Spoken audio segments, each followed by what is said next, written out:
ফরজ গরণের শুধু গজ্জিত নয়, হজিয়ান গরণের দ্বারা কি ফায়দা আছে রাসূলুল্লাহ সাল্লাল্লাহু আলাইহি হাদিসত বয়ান দেন। ক্বালা রাসূলুল্লাহ সাল্লাল্লাহু আলাইহি সাল্লাম আল উমরাতু ইলাল উমরাতি কাফফারাতুন লিমা বাইনাহুমা ওয়াল হজ্জুল মাবরুরু লাইসা লাদা জাযাউন ইল্লাল জান্নাহ আও কামা ক্বালা আলাইহিস সালাতু ওয়াস সালাম।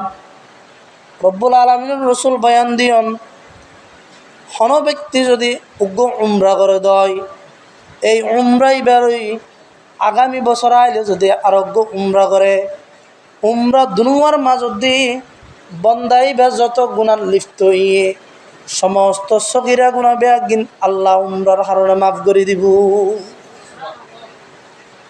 এবার উমরার ব্যাপারে ফায়দা দিয়ে